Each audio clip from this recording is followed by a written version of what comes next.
এখন সবাই হাঁটতে হাঁটতে যাচ্ছি ব্রিগেড ময়দানে, কারণ ওখানেই আজকে গীতা পাঠের অনুষ্ঠান হবে। তো এখানে শ্রী রামচন্দ্রের নাম নিতে নিতে সবাই চলে এসেছি ব্রিগেড ময়দানে। তো দেখতে পাচ্ছ আমরা প্রায় 30-40 জন সবাই একসাথে এসেছি। এখন আমরা সবাই যাচ্ছি স্টেজের সামনের দিকে। এখন সকাল সকাল 7:30 বাজে, এখন তেমন একটা ভিড় ছিল না। তো আমরা সামনের দিকেই বসে পড়েছি, সবাই বসার জন্য চেয়ার পাতা ছিল। আমাদের কার্তিক মহারাজ হরে কৃষ্ণ সঙ্গীত গেয়ে অনুষ্ঠানটা শুরু করলেন। দেখতে পাচ্ছ স্টেজের উপরে যেসব সাধু সন্ন্যাসীরা এসেছিলেন তারা সব এখানে বসে আছে। আর কিছুক্ষণের মধ্যেই গীতা পাঠ শুরু হবে। দেখতে পাচ্ছেন আমাদের সবার প্রিয় ধীরেন্দ্র কৃষ্ণ শাস্ত্রী গীতা পাঠ শুরু করে দিয়েছেন।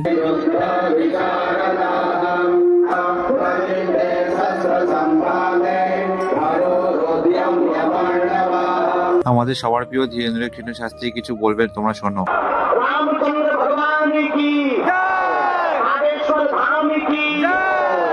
भारत हिंदू राष्ट्र चाहता है